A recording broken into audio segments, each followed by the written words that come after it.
नमस्कार दोस्तों, राम राम भाइयों। एलएम स्टडी एंड जॉब पर मैं एमपी आपका स्वागत करता हूं। हमारे चैनल को सब्सक्राइब जरूर करें और इस क्लास की पीडीएफ वो क्लास अंत होने के बाद में आपको Telegram group LM study and job पर मिल जाएगी। तो आज ये क्लास किसकी रहने वाली, तो हमारी कड़ी जो क्लासों की सीरीज चल रही थी कक्षा 11वीं एनसीईआरटी की बुकों की भौतिक भूगोल के मूल सिद्धांत की जो पुस्तक का नाम है उसको चैप्टर वाइज सीरीज चल रही थी। आज का चैप्टर है, चौथा चैप्टर है ये, यानी चौथा अध्याय है। अध्याय का नाम है महासागर और महाद्वीपों का वितरण। यानी महासागर और महाद्वीपों का वितरण किस किस प्रकार है उसके बारे में आज हम विस्तार से अध्ययन करेंगे। तो इस अध्याय में क्या देखेंगे, तो स्टार्ट करते हैं विलंब नहीं करते हुए। पिछले अध्याय में आपने भूगर्भ के विषय में पढ़ा होगा, यानी जो हमने पिछले अध्याय पढ़ा था वो पृथ्वी की आंतरिक संरचना के बारे में हमने विस्तार से पढ़ा था। आप संसार के मानचित्रों से भी परिचित है।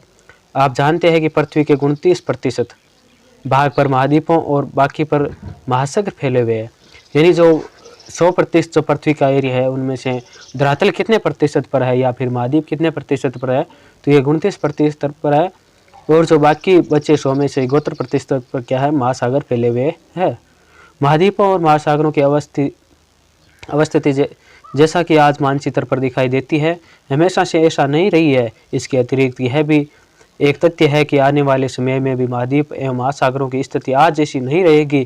अगर ऐसा है तो प्रश्न यह है कि पूरा काल में इनकी अवस्थिति कैसी थी, इनकी अवस्थिति में परिवर्तन क्यों और कैसे होता है। यदि यह सच है कि महाद्वीपों और महासागरों की अवस्थिति में परिवर्तन हुआ है और अभी भी हो रहा है, तो आप यह जानकर आश्चर्यचकित होंगे कि वैज्ञानिक यह सब कैसे जानते हैं। यानी जो आज हम पृथ्वी देखते हैं, इस प्रकार की पृथ्वी इस प्रकार पृथ्वी का निर्माण हुआ वो इसमें कई समय लग गया। जो आज हम देखते हैं उस प्रकार की पृथ्वी पहले नहीं थी। वैज्ञानिकों ने यह सब कैसे जानते हैं, उन्होंने इन महाद्वीपों एवं महासागरों की पहले की स्थिति का निर्धारण कैसे किया होगा। इन्हीं प्रश्नों के उत्तर और इनसे संबंधित प्रश्न इस अध्याय का विषय है। यानी इस अध्याय में हम देखेंगे कि महासागरों का अध्ययन उन्होंने पहले किस प्रकार किया था, पृथ्वी का अध्ययन और जो पृथ्वी पर महाद्वीप स्थित है उसका अध्ययन किस प्रकार किया था उसके बारे में आज हम देखेंगे इस पाठ के माध्यम से। महाद्वीपीय प्रवाह, यानी महाद्वीपीय प्रवाह है वो उसके बारे में अध्ययन करेंगे। अटलांटिक महासागरीय तटरेखा की आकृति को ध्यान से देखें। इस महासागर के दोनों तरफ की तटरेखा में आश्चर्यचकित सममिति है। इसी समानता के कारण बहुत से वैज्ञानिकों ने दक्षिण व उत्तरी अमेरिका तथा यूरोप व अफ्रीका के एक साथ जुड़े होने की संभावना को व्यक्त किया है। विज्ञान के इतिहास के ज्ञात अभिलेखों से पता चलता है कि सन 1596 में एक डच मानचित्रवेत्ता इब्राहिम ओर्टेलियस ने सर्वप्रथम इस संभावना को व्यक्त किया था। एंटोलिनियो पेलेग्रिनी ने एक मानचित्र बनाया था। क्वेश्चन यह भी महत्वपूर्ण है, ध्यान रखना कि मानचित्र किसने बनाया था, एंटोनियो पेलेग्रिनी ने। और जो ये सर्वप्रथम संभावना किसने मानचित्रवेत्ता कौन था, इब्राहिम ओर्टेलियस, जो कब मानचित्र के बारे में उन्होंने अपनी राय के रखी थी 1596 में। ये क्या था, एक डच भूगोलवेत्ता था जिसमें तीनों महाद्वीपों को इकट्ठा दिखाया गया था। जर्मन मौसमविद अल्फ्रेड वेगनर ने महाद्वीपीय विस्थापन सिद्धांत सन 1912 में प्रस्तावित किया था। यह सिद्धांत महाद्वीप एवं महासागरों के वितरण से ही संबंधित था। यानी महाद्वीपीय विस्थापन का सिद्धांत सन 1912 में प्रस्तावित किया था। यह सिद्धांत महाद्वीप एवं महासागरों के वितरण से ही क्या था, संबंधित था। इस सिद्धांत की आधारभूत संकल्पना यह थी कि सभी महाद्वीपों एक अकेले भूखंड में जुड़े हुए हैं। वेगनर के अनुसार आज के सभी महाद्वीप इस भूखंड के भाग थे तथा यह एक बड़े महासागर से घिरा हुआ था। उन्होंने इस बड़े महाद्वीप को पेंजिया के नाम दिया। पेंजिया का अर्थ है संपूर्ण पृथ्वी।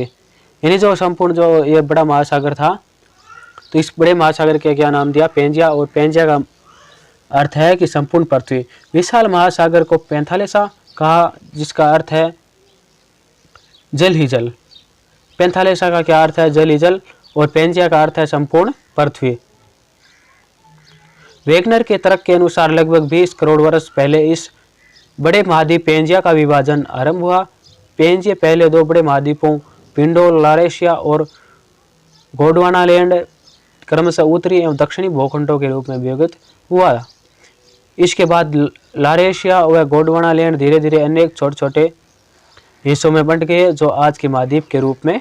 महाद्वीपीय विस्थापन के पक्ष में अनेक प्रमाण भी प्रस्तुत किए गए हैं। इनमें से कुछ प्रकार है। यानी सर्वप्रथम क्या हुआ था, पेंजिया संपूर्ण पृथ्वी, उसका क्या हुआ, विभाजन हो गया। विभाजन किसमें हुआ, दो बड़े महाद्वीपों में हुआ, पिंडो लारेशिया एवं गोंडवाना लैंड। जो ये पिंडो लारेशिया ये उत्तरी भाग में था और दक्षिणी भूखंड को क्या कहना गोंडवाना लैंड कहा जाने लगा। और इसके बाद में लोरेशिया व गोंडवाना लैंड धीरे धीरे अनेक छोटे छोटे जो आज के महाद्वीपों के रूप में महाद्वीपीय विस्थापन के पक्ष में अनेक प्रमाण भी प्रस्तुत किए गए हैं। इनमें से कुछ इस प्रकार है। यानी जो महासागरों के महाद्वीपीय विस्थापन के जो प्रमाण है उसको क्या किस प्रकार प्रदर्शित किया है। महाद्वीपीय विस्थापन के पक्ष में प्रमाण, महाद्वीपियों में साम्य, दक्षिणी अमेरिका व अफ्रीका के आमने सामने की तटरेखा अद्भुत व त्रुटि रहित साम्य दिखाती है। यह भी ध्यान देने योग्य है कि 1964 ईस्वी में बुर्लड ने एक कंप्यूटर प्रोग्राम की सहायता से अटलांटिक तटों को जोड़ते हुए एक मानचित्र तैयार किया था। तटों का यह साम्य बिल्कुल सही सिद्ध हुआ है। साम्य बिठाने की यह कोशिश आज की तटरेखा की अपेक्षा 1000 फेदम की गहराई की तटरेखा के साथ की गई थी। महासागरों के पार चट्टानों की आयु में समानता, यानी इन्होंने क्या ऊपर क्या बताया था कि महाद्वीपों में साम्य था। ये दो महाद्वीप थे, उनको एक साथ जोड़ा तो ये आपस में इस प्रकार जुड़े, मानो कि फोटो में जोड़कर देखा कंप्यूटर की सहायता से, मानो ये अलग थे ही नहीं, इस प्रकार वे आपस में जुड़ गए। तो इससे अंदाजा लगाया जा सकता है कि ये टूटकर अलग हुए थे। जैसे हम एक कागज को बीच से फाड़ देते हैं, एक कागज के 2 टुकड़े कर देते हैं और वापस जोड़ते हैं तो वो उसी आकृति में जुड़ जाता है। तो उसी प्रकार ये क्या थे, 2 टुकड़े, एक बड़ा टुकड़ा था वो फिर छोटे टुकड़े हो गए। महासागरों के पार चट्टानों की आयु में समानता, आधुनिक समय में विकसित की गई रेडियोमेट्रिक काल निर्धारण विधि से महासागरों के पार महाद्वीपों की चट्टानों के निर्माण के समय को सरलता से जाना जा सकता है। 200 करोड़ वर्ष प्राचीन शैल समूह की एक पट्टी ब्राजील तट और पश्चिमी अफ्रीका के तट पर मिलती है, जो आपस में मेल खाती है। दक्षिणी अमेरिका व अफ्रीका की तटरेखा के साथ पाए जाने वाले आरंभिक समुद्री निक्षेप जुरेसिक काल के हैं। यानी दक्षिण अमेरिका व अफ्रीका की तटरेखा के साथ पाए जाने वाले जो आरंभिक समुद्री निक्षेप थे ये जुरेसिक काल के हैं। इससे यह पता चलता है कि इस समय से पहले महासागर की उपस्थिति वहाँ नहीं थी। उसके बाद आता है टिलाइट। टिलाइट वे अवसादी चट्टानें हैं जो हिमानी निक्षेपण से निर्मित होती है। भारत में पाए जाने वाले गोंडवाना श्रेणी के तलछटों के प्रतिरूप दक्षिणी गोलार्ध के 6 विभिन्न स्थलखंडों में मिलते हैं। गोंडवाना श्रेणी के आधार तल के में घने टिलाइट है जो विस्तृत व लंबे समय तक हिम आवरण या हिमाच्छादन की ओर इंगित करते हैं। इसी क्रम में प्रतिरूप भारत के अतिरिक्त अफ्रीका, फॉकलैंड द्वीप, मेडागास्कर, अंटार्कटिक और ऑस्ट्रेलिया में मिलते हैं। गोंडवाना श्रेणी के तलछटों की यह समानता स्पष्ट करती है कि इन स्थलखंडों के इतिहास में भी समानता रही है। हिमानी निर्मित टिलाइट चट्टानें पुरातन जलवायु और महाद्वीपों के विस्थापन के स्पष्ट प्रमाण प्रस्तुत करते हैं। यानी जो मेडागास्कर, अंटार्कटिका और ऑस्ट्रेलिया ये जो भाग थे इनकी तलछटें हैं वो इसमें समानता मिली, तो इसी कारण इसको टिलाइट कहा जाता है। उसके बाद है प्लेसर निक्षेप। प्लेसर निक्षेप क्या है? घाना तट पर सोने के बड़े निक्षेपों की उपस्थिति व उद्गम चट्टानों की अनुपस्थिति एक आश्चर्यजनक तथ्य है। सोनायुक्त शिराएं ब्राजील में पाई जाती है, अतः यह स्पष्ट है कि घाना में मिलने वाले सोने के निक्षेप ब्राजील पठार से उस समय निकले होंगे जब ये दोनों महाद्वीप एक दूसरे से जुड़े हो। यानी प्लेसर निक्षेप से ये पता चलता है कि ये जो सोनायुक्त शिराएं हैं ये ब्राजील में भी पाई जाती है और घाना में भी पाई जाती है। तो इससे स्पष्ट होता है कि ये दोनों प्राचीन समय में ये क्षेत्र आपस में जुड़े हुए थे। उसके बाद है जीवाश्म का वितरण। अब जीवाश्म वितरण से किस प्रकार संबंधित है, तो यदि समुद्री अवरोधक के दोनों विपरीत किनारों पर जल व स्थल में पाए जाने वाले पौधे व जंतुओं की समान प्रजाति पाई जाए तो उनके वितरण की व्याख्या में समस्या उत्पन्न होती है। इस प्रक्षण से कि लेमूर भारत, मेडागास्कर व अफ्रीका में मिलते हैं। कुछ वैज्ञानिकों ने इन तीनों स्थलखंडों को जोड़कर एक स्थलखंड लेमुरिया की उपस्थिति को स्वीकारा है। मेसोसारस नाम के छोटे रेंगने वाले जीवन केवल उथले खारे पानी में ही रह सकते हैं। इनकी अस्थियां केवल दक्षिण अफ्रीका के दक्षिणी केप प्रांत और ब्राजील में इरावर शेल समूह में ही मिलती है। ये दोनों स्थान आज एक दूसरे से 4800 किमी की दूरी पर है और इनके बीच में एक सागर विद्यमान है। यानी भारत, मेडागास्कर और अफ्रीका के जो ये अलग अलग दूर दूर जो भूखंड है, ये पुराने समय में जुड़े हुए थे या फिर इनको जोड़कर एक सतत स्थलखंड का निर्माण किया, जिसे लेमुरिया नाम से उपस्थित या स्वीकारा जाता है। जो यहाँ मेडागास्कर, अफ्रीका और भारत के जो तटीय सीमा है, तो ये आपस में क्या है, तीनों मिलती है, जलवायु मिलती है और यहाँ के जो जलचर जीव है वो भी सेम है। तो इसी जीवाश्मों के वितरण से भी हमें ये पता चलता है कि ये पुराने समय में साथ में जुड़े हुए थे सभी भूखंड। प्रवाह संबंधी बल। वेगनर के अनुसार महाद्वीपीय विस्थापन के दो कारण थे, पोलर या ध्रुवीय प्लेइंग बल और ज्वारीय बल। ध्रुवीय प्लेइंग बल पृथ्वी के घूर्णन से संबंधित है। आप जानते हैं कि पृथ्वी की आकृति एक संपूर्ण गोले जैसी नहीं है, वरन यह भूमध्य रेखा पर उभरी हुई। यह उभार पृथ्वी के घूर्णन के कारण है। दूसरा बल जो वेगनर महोदय ने सुझाया वह ज्वारीय बल है, जो सूर्य व चंद्रमा के आकर्षण से संबंधित है।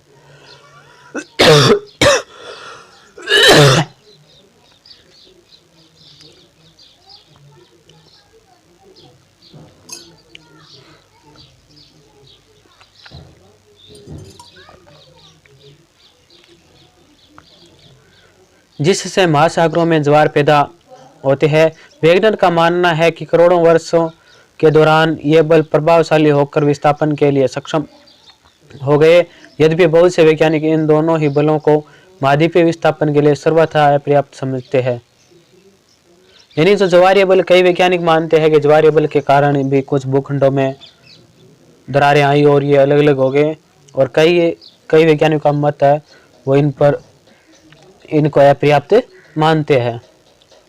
सेवन धारा का सिद्धांत। जो सेवन धारा का सिद्धांत है 1930 के दशक में आर्थर होम्स ने मेटल भाग में सेवन धाराओं के प्रभाव की संभावना व्यक्त की। ये धाराएं रेडियो एक्टिव तत्वों से उत्पन्न तापहीनता से मेटल भाग में उत्पन्न होती है। होम्स ने तर्क दिया कि पूरे मेटल भाग में इस प्रकार की धाराओं का तंत्र विद्यमान है। यह उन प्रवाह बलों की व्याख्या प्रस्तुत करने का प्रयास था जिसके आधार पर समकालीन वैज्ञानिकों ने महाद्वीपीय विस्थापन सिद्धांत को नकार दिया था। यानी अलग अलग वैज्ञानिक है वो अलग अलग प्रकार से अपने मत देते हैं कि ये किस प्रकार संबंधित है। तो सभी सिद्धांत है ये भूखंडों से आपस में मिलने से संबंधित सिद्धांत है। महासागरीय अधस्थल का मानचित्रण। महासागरों की बनावट और आकार पर विस्तृत शोध यह स्पष्ट करते हैं कि महासागर का अधस्थल एक विस्तृत मैदान नहीं है, वरन उनमें भी उचावच पाया जाता है। द्वितीय विश्व युद्ध के बाद महासागरीय अधस्थल के निरूपण अभियान ने महासागरीय उचावच संबंधी विस्तृत जानकारी प्रस्तुत की और यह दिखाया कि इसके अधस्थलों में जलमग्न पर्वतीय कटकें व गहरी खाइयां हैं जो प्राय महाद्वीपों के किनारों पर स्थित है। मध्य महासागरीय कटकें ज्वालामुखी उद्गार के रूप में है। सबसे अधिक सक्रिय पाई गई महासागरीय परपट्टी की चट्टानों के काल निर्धारण ने यह तथ्य स्पष्ट कर दिया कि महासागरों के नितल की चट्टानें महाद्वीपीय भागों में पाई जाने वाली चट्टानों की अपेक्षा नवीन है। महासागरीय कटक के दोनों तरफ की चट्टानों जो कटक से बराबर दूरी पर स्थित है, उनकी आयु व संरचना में भी आश्चर्यजनक समानता पाई जाती है। तो यहाँ पर एक डायग्राम दिखाया गया है। उच्चतम पर्वत समुद्र तल, ये समुद्र तल है, औसत ऊंचाई है इसकी, और महाद्वीपीय ढाल जो महाद्वीप की ढाल है, ये ढाल है औसत ऊंचाई।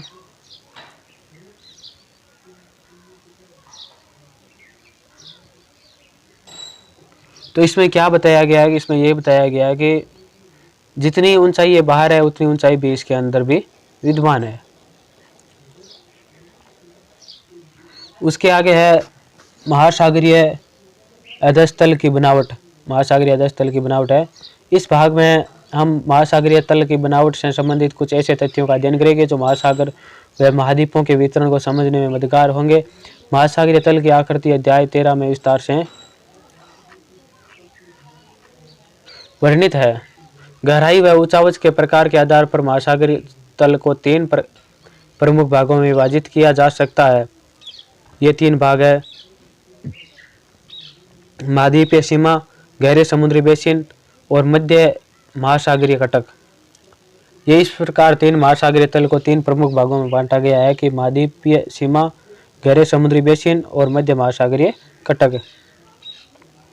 महाद्वीपीय सीमा, ये महाद्वीपीय किनारों और गहरे समुद्री बेसिन के बीच का भाग है। इसमें महाद्वीपीय मगनतट, महाद्वीपीय ढाल, महाद्वीपीय उबार और गहरी महासागरीय खाइयां आदि शामिल है। महासागरों व महाद्वीपों के वितरण को समझने के लिए गहरी महासागरीय खाइयों के क्षेत्र विशेष महत्वपूर्ण और रोचक है। यानी महाद्वीप की जो सीमा है वह भी इसके अध्ययन में बहुत ही उपयोगी सिद्ध है। वितलीय मैदान, ये विस्तृत मैदान महाद्वीपीय तटों व मध्य महासागरीय कटकों के बीच पाए जाते हैं।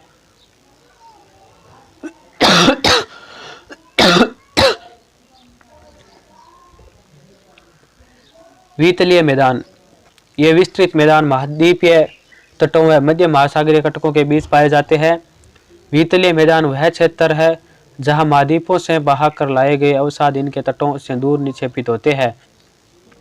यानी वितलीय मैदान क्या है कि जब महाद्वीपों से बहाकर लाए गए अवसाद है उनके तटों से दूर निक्षेपित होते हैं, उसे वितलीय मैदान कहा जाता है। मध्य महासागरीय कटक, मध्य महासागरीय कटक आपस में जुड़े हुए पर्वतों की एक श्रृंखला बनाती है। महासागरीय जल में डूबी हुई यह पृथ्वी के धरातल पर पाई जाने वाली संभवतः सबसे लंबी पर्वत श्रृंखला है। इन कटकों के मध्यवर्ती शिखर पर एक रिफ्ट, एक प्रभाजक पठार और इसकी लंबाई के साथ साथ पार्श्व मंडल इसकी विशेषता है। मध्यवर्ती भाग में उपस्थित द्रोणी वास्तव में सक्रिय ज्वालामुखी क्षेत्र है। पिछले अध्याय में मध्य महासागरीय ज्वालामुखी के रूप में ऐसे ज्वालामुखियों की जानकारी दी गई है। यानी पिछले अध्याय में हमने पढ़ा था कि ज्वालामुखी किस किस प्रकार की होती है, महासागर में किस प्रकार की ज्वालामुखी आती है, उसके बारे में अध्ययन किया था। उसके बाद है भूकंप एवं ज्वालामुखियों का वितरण। पृथ्वी पर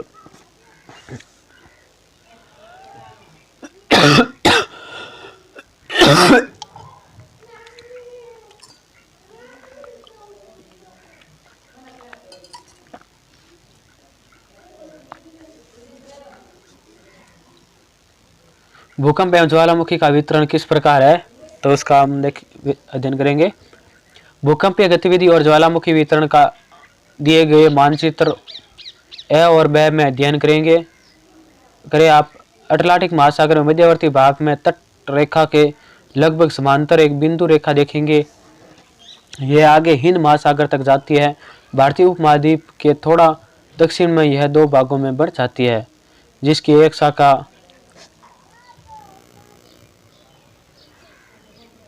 पूर्वी अफ्रीका की ओर चली जाती है और दूसरी म्यांमार से होती हुई न्यू गिनी पर एक ऐसी ही रेखा से मिल जाती है। आप यह पाएंगे कि यह बिंदु रेखा मध्य महासागरीय कटकों के समरूप है। भूकंपीय सहकेंद्रण का दूसरा क्षेत्र छायांकित मेखला के माध्यम से दिखाया गया है, जो अल्पाइन हिमालय श्रेणियों के ओर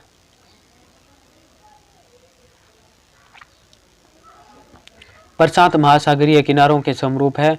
सामान्यतः मध्य महासागरीय कटकों के क्षेत्र में भूकंप के उद्गम केंद्र कम गहराई पर है, जबकि अल्पाइन हिमालय पट्टी एवं प्रशांत महासागरीय किनारों पर यह केंद्र अधिक गहराई में है।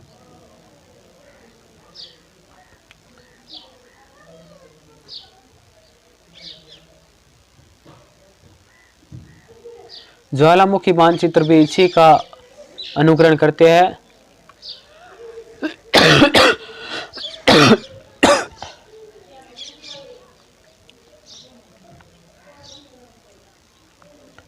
जबकि अल्पाइन हिमालय पट्टी व प्रशांत महासागर किनारों पर यह केंद्र अधिक गहराई पर है।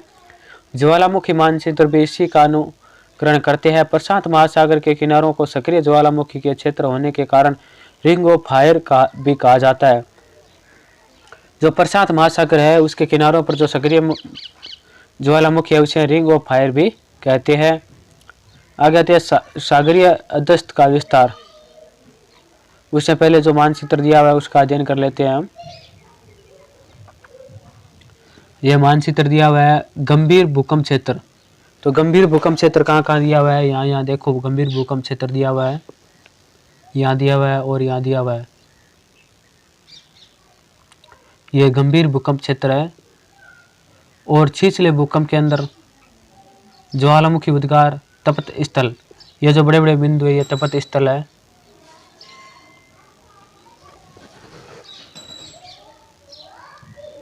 इसमें भूकंप और ज्वालामुखी का वितरण दिया हुआ है। ये अधस्थल का विस्तार, जैसा कि ऊपर वर्णन किया गया है, प्रवाह उपरांत अध्ययनों ने महत्वपूर्ण जानकारी प्रस्तुत की जो वेगनर के महाद्वीपीय विस्थापन सिद्धांत के समय उपलब्ध नहीं थी। चट्टानों के पूरा चुंबकीय अध्ययन और महासागरीय तल के मानचित्रण ने विशेष रूप से निम्न तथ्यों को उजागर किया है। यह देखा गया है कि मध्य महासागरीय कटकों के साथ साथ ज्वालामुखी उद्गार सामान्य क्रिया है और ये उद्गार इस क्षेत्र में बड़ी मात्रा में लावा बाहर निकालते हैं। महासागरीय कटक के मध्य भाग के दोनों तरफ समान दूरी पर पाई जाने वाली चट्टानों के निर्माण का समय, संरचना, संगठन और चुंबकीय गुणों में समानता पाई जाती है। महासागरीय कटकों के समीप की चट्टानों में सामान्यतः चुंबकत्व ध्रुवण पाई जाती है तथा ये चट्टानें नवीनतम है। कटकों के शीर्ष से दूर चट्टानों की आयु भी अधिक है।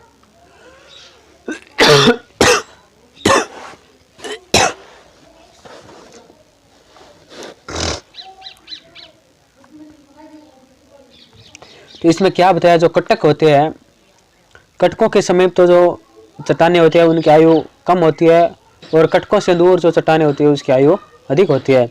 महासागरीय परपट्टी की चट्टानें महाद्वीपीय परपट्टी की चट्टानों की अपेक्षा अधिक नहीं है। महासागरीय परपट्टी की चट्टानें कहीं भी 20 करोड़ वर्ष से अधिक पुरानी नहीं है। गहरी खाइयों में भूकंप के उद्गम अधिक गहराई पर है, जबकि मध्य सागरीय कटकों के क्षेत्र में भूकंप उद्गम के अंदर कम गहराई पर विद्यमान है। यानी इसमें क्या बताया गया है कि जो महासागरीय मध्य जो कटक क्षेत्र है उसमें भूकंप का उद्गम के अंदर कम गहराई पर है और गहरी खाइयों में भूकंप के उद्गम अधिक गहराई पर है। इन तथ्यों और मध्य महासागरीय कटकों के दोनों तरफ की चट्टानों के चुंबकीय गुणों के विश्लेषण के आधार पर हेस ने सन 1961 में एक परिकल्पना प्रस्तुत की जिसे सागरीय अधस्थल विस्तार के नाम से जाना जाता है। क्वेश्चन आ जाता है, सागरीय अधस्थल विस्तार के नाम से किसे जाना जाता है? तो हेन्स वैज्ञानिक ने 1961 में परिकल्पना प्रस्तुत की थी। किसके बारे में? चट्टानों के चुंबकीय गुणों के विश्लेषण के बारे में इन्होंने एक परिकल्पना प्रस्तुत की जिसे सागरीय अधस्थल विस्तार के नाम से जाना जाता है। यहाँ सागरीय अधस्थल विस्तार दिया हुआ है।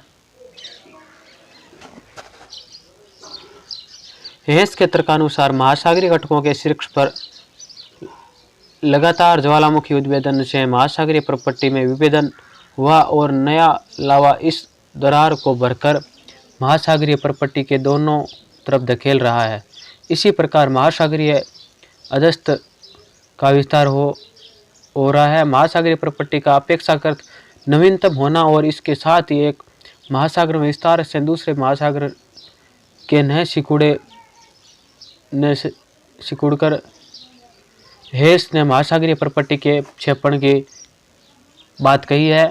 हेस के अनुसार यह ज्वालामुखी प्रपट्टी से नई प्रपट्टी का निर्माण होता है और दूसरी तरफ महासागरीय गर्तों में इनका विनाश भी होता है। चित्र 4.3 में महासागरीय जल विस्तार की मूलभूत संकल्पना को दिखाया गया है। जो चित्र 4.3 है, इसमें महासागर की विस्तार के बारे में मूलभूत संकल्पना को दिखाया गया है। उसके बाद है प्लेट विवर्तनिक। प्लेट विवर्तनिक में क्या बताया गया है? महासागरीय तल विस्तार अवधारणा के पश्चात विद्वानों की महाद्वीपों एवं महासागरों के वितरण के अध्ययन में फिर से रुचि पैदा हुई है। सन 1967 में मैकेंजी, पार्कर और मॉर्गन ने स्वतंत्र रूप से उपलब्ध विचारों को समन्वित कर अवधारणा प्रस्तुत की, जिसे प्लेट विवर्तनिक कहा गया है। एक विवर्तनिक प्लेट, जिसे लिथोस्फेरिक प्लेट भी कहा जाता है, ठोस चट्टान का विशाल व अनियमित आकार का खंड है जो महाद्वीपीय व महासागरीय स्थलमंडलों से मिलकर बना है। ये प्लेट दुर्बलता मंडल पर एक दृढ़ इकाई के रूप में क्षैतिज अवस्था में चलायमान है। स्थलमंडल में परपट्टी एवं ऊपरी मेंटल की सम्मिलित किया गया है। इनकी मोटाई महासागरों में 5 से 100 किमी और महाद्वीपीय भागों में लगभग 200 किमी है। एक प्लेट को महाद्वीपीय या महासागरीय प्लेट भी कहा जाता है।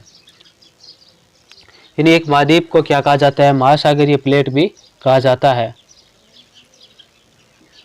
जो इस बात पर निर्भर है उस प्लेट का अधिकतर भाग महासागर अथवा महाद्वीप से संबंधित है।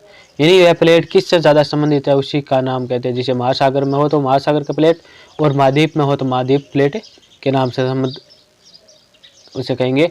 उस प्लेट का अधिकतर भाग महासागर अथवा महाद्वीप से संबंधित है। उदाहरणार्थ प्रशांत प्लेट मुख्यतः महासागरीय प्लेट है, जबकि यूरेशियन प्लेट को महाद्वीपीय प्लेट भी कहा जाता है। प्लेट विवर्तनिकी के सिद्धांत के अनुसार पृथ्वी का स्थलमंडल 7 मुख्य प्लेटों व कुछ छोटी प्लेटों में विभक्त है। नवीन वल्लित पर्वत श्रेणियां, खाइयां और भ्रंश नई मुख्य प्लेटों का सीमांकित करते हैं। चित्र 4.7। यानी चित्र 4.7 में क्या दिखाया गया है?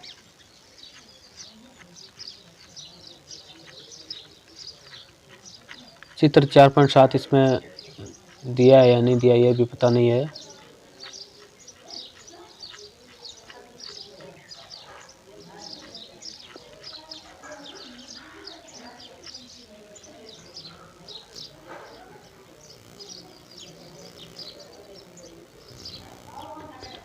प्रमुख प्लेट इस प्रकार है। आर्कटिक प्लेट, जिसमें आर्कटिक और इनके चारों ओर से घेरती हुई महासागरीय प्लेटें भी शामिल है।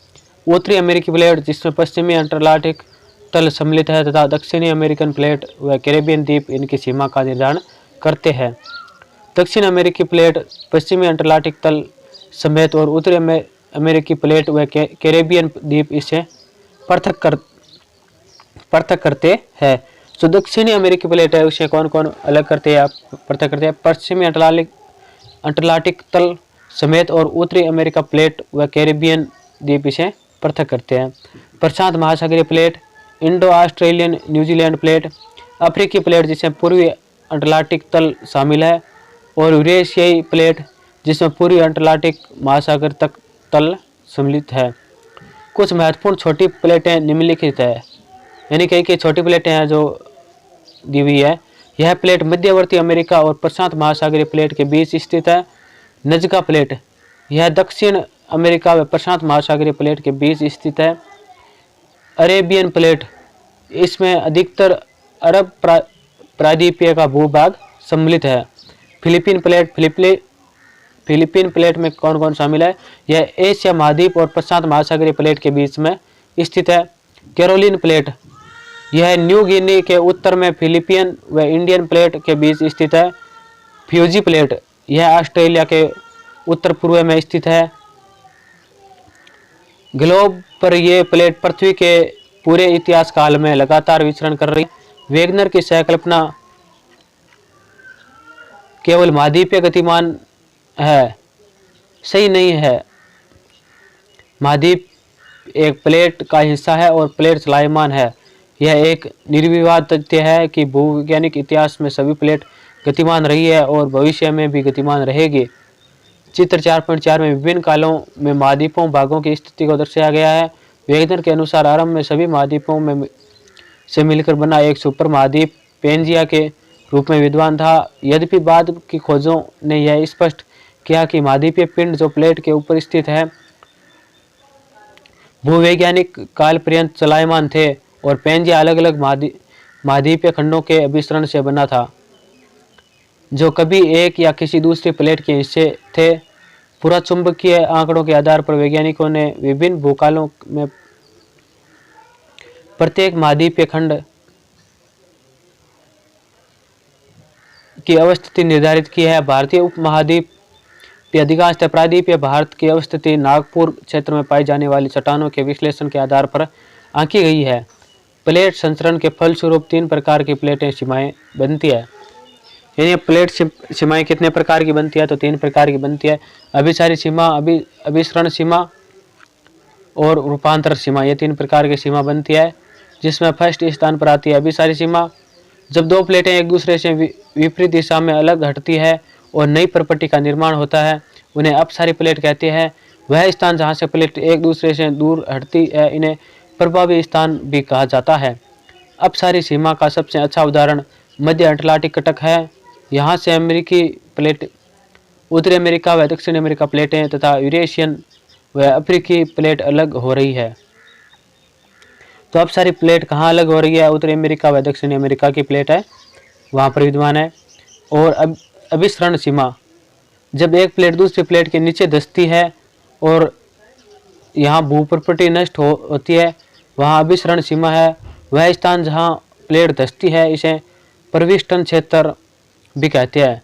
अभिसरण 3 प्रकार से हो सकता है, महासागरीय व महाद्वीपीय प्लेट के बीच, 2 महासागरीय प्लेटों के बीच और 2 महाद्वीपीय प्लेटों के बीच। यानी अभिसरण किन किन के बीच हो सकता है? तो अभिसरण है वो महासागरीय व महाद्वीपीय प्लेटों के बीच में हो सकता है, 2 महासागरीय प्लेटों के बीच में हो सकता है और 2 महाद्वीपीय प्लेटों के बीच में भी हो सकता है। उसके बाद है रूपांतरण सीमा, जहाँ न तो नई प्रॉपर्टी का निर्माण होता है और न ही प्रॉपर्टी का विनाश होता है, इन्हें रूपांतर सीमा कहते हैं। इसका कारण है कि इस सीमा पर प्लेट एक दूसरे के साथ साथ क्षैतिज दिशा में सरक जाती है। रूपांतर भ्रष्ट 2 प्लेटें को अलग अलग करने वाली तल है जो सामान्यतः मध्य महासागरीय कटकों से लंबवत स्थिति में पाए जाते हैं। क्योंकि कटकों के शीर्ष पर एक ही समय में सभी स्थान पर ज्वालामुखी उद्गार नहीं होता है, ऐसे में पृथ्वी के अक्ष से दूर प्लेट के हिस्से भिन्न प्रकार से गति करते हैं। इनके अतिरिक्त पृथ्वी के घूर्णन का भी प्लेट के अलग खंडों पर भिन्न प्रभाव पड़ता है। इन्हीं 3 प्रकार की प्लेटें बताई गई थी।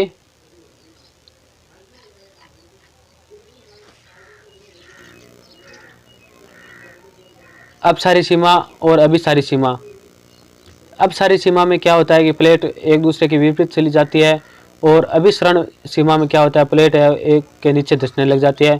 और रूपांतरित प्लेट में क्या होता है कि ये सीमा एक दूसरे के साथ साथ क्षैतिज दिशा में सरक जाती है, यानी तिरछी सरकनी स्टार्ट हो जाती है। अब प्लेट प्रवाह दरें कौन कौन सी है?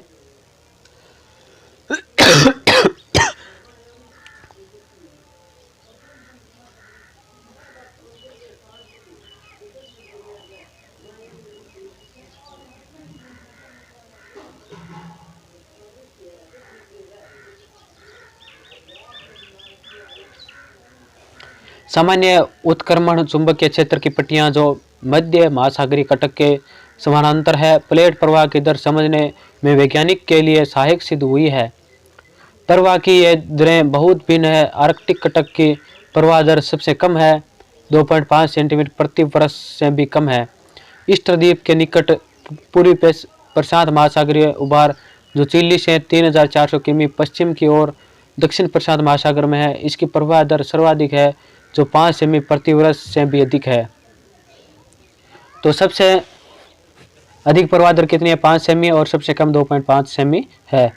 प्लेट को संचालित करने वाले बल, जो प्लेट है उसे संचालित करने वाले बल है। जिस समय वेगनर ने महाद्वीपीय विस्थापन सिद्धांत प्रस्तुत किया था, उसी समय अधिकतर वैज्ञानिकों का विश्वास था कि पृथ्वी एक ठोस गति रहित पिंड है। यद्यपि सागरीय दस्तल विस्तार और प्लेट विवर्तनिक दोनों सिद्धांतों ने इस बात पर बल दिया कि पृथ्वी का धरातल वह भूगर्भ दोनों ही स्तर न होकर गतिमान है। यानी पृथ्वी का जो धरातल है और भूगर्भ है, ये दोनों ही क्या गतिमान है। प्लेट विचरण करती है, यह आज एक अकाट्य तथ्य है। ऐसा माना जाता है कि दृढ़ प्लेट के नीचे चलायमान चट्टान वर्ताकार रूप में चल रही है। उष्ण पदार्थ धरातल पर पहुंचता है, फैलता है और धीरे धीरे ठंडा हो जाता है, फिर गहराई में जाकर नष्ट हो जाता है। यही चक्कर बार बार दोहराया जाता है और वैज्ञानिक इसे सहवहन प्रवाह कहते हैं। पृथ्वी के भीतर ताप उत्पत्ति के दो माध्यम है, रेडियोधर्मित तत्वों का क्षय और अवशिष्ट ताप। आर्थर होम्स ने सन 1930 में इस विचार को प्रतिपादित किया, जिसके बाद में हैरी हेंस की सागरीय तल विस्तार अवधारणा को प्रभावित किया। दृढ़ प्लेटों के नीचे दुर्बल व उष्ण मेंटल है जो प्लेट को प्रभावित करता है। भारतीय प्लेट प्रवाह किस प्रकार है? तो इस प्रकार थी। ये देखो भारत का नक्शा पहले ऐसा था। आरंभिक भारत था ये 7.1 करोड़ वर्ष पूर्व है। उसके बाद में 5.5 करोड़ वर्ष पूर्व इस प्रकार हुआ। फिर धीरे धीरे विषुवत रेखा यह है सीधी और 3.8 करोड़ वर्ष पूर्व है। फिर 1 करोड़ वर्ष पूर्व है और ये वर्तमान भारत यूरेशिया प्लेट में स्थित है। यानी ये भारत है। ये पहले कहाँ था? ये देख लो आप, विषुवत वर्त यानी विषुवत रेखा या भूमध्य रेखा है, भूमध्य रेखा से भी बहुत नीचे था। तो ये धीरे धीरे सरक के ये प्लेट कहाँ तक पहुँच गई? ये भूमध्य रेखा से 23 डिग्री ऊपर की ओर पहुँच गई।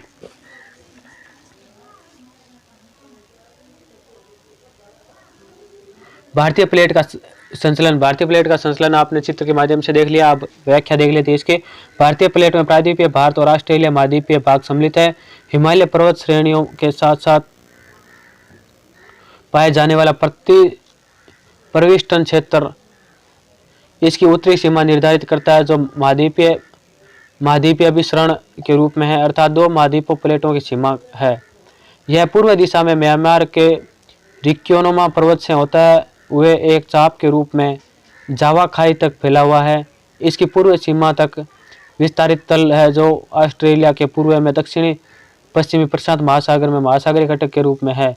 इनकी पश्चिमी सीमा पाकिस्तान की कीर्थर श्रेणियों का अनुसरण करती है। यह आगे मकरान तट के साथ साथ होती हुई दक्षिण पूर्वी चोगोस द्वीप समूह के साथ साथ लाल सागर द्रोणी जो विस्तारित तल है में जा मिलती है। भारतीय तथा आर्कटिक प्लेट की सीमा भी महासागरीय घटक से निर्धारित होती है, जो एक अपसारी सीमा है और यह लगभग पूर्व पश्चिम दिशा में होती हुई न्यूजीलैंड के दक्षिण में विस्तारित तल में मिल जाती है। भारत एक वृहद द्वीप था जो ऑस्ट्रेलिया ही तट से दूर एक विशाल महासागर में स्थित था। लगभग 22.5 करोड़ वर्ष पहले एक टेथिस सागर इसे एशिया महाद्वीप से अलग करता था। ऐसा माना जाता है कि लगभग 20 करोड़ वर्ष पहले जब पेंजिया विभक्त हुआ तब भारत उत्तर दिशा की ओर खिसकने आरंभ हो गया। यानी जो पेंजिया था उसका विभक्त हुआ था तो ये भारत किस दिशा की ओर खिसकने लगा? उत्तर दिशा की ओर। लगभग 4 से 5 करोड़ वर्ष पहले भारत एशिया से टकराया, परिणाम स्वरूप हिमालय पर्वत का उत्थान हुआ। यानी भारत ये किससे टकराया? एशिया से टकराया। भारत एशिया से टकराया और जिसे हिमालय पर्वत का क्या हुआ? उत्थान हुआ। 7.1 करोड़ वर्ष पहले आज तक की भारत की स्थिति मानचित्र 4.6 में दिखाई गई है। आरेख 4.6 भारतीय उपमहाद्वीप व यूरेशिया प्लेट की स्थिति भी दर्शाता है। आज से लगभग 14 करोड़ वर्ष पहले यह उपमहाद्वीपीय सुदूर दक्षिण 50 डिग्री दक्षिण अक्षांश पर स्थित था। यानी शुरुआत 14 करोड़ वर्ष पूर्व ये जो भारत की स्थिति क्या थी? 50 डिग्री दक्षिण अक्षांश पर स्थित था। इन दो प्रमुख प्लेटों को टेथिस सागर अलग करता था और तिब्बतीय खंड एशियाई स्थलखंड के करीब था। भारतीय प्लेट के यूरेशियन प्लेट की तरफ प्रवाह के दौरान एक प्रमुख घटनाएं घटी, वह थी लावा प्रवाह से दक्कन ट्रैप का निर्माण होना। ऐसा लगभग 6 करोड़ वर्ष पहले आरंभ हुआ और एक लंबे समय तक यह जारी रहा। यदि याद रहे कि यह उप महाद्वीप तभी भी भूमध्य रेखा के निकट था लगभग 4 करोड़ वर्ष पहले और इसके पश्चात हिमालय की उत्पत्ति आरंभ हुई।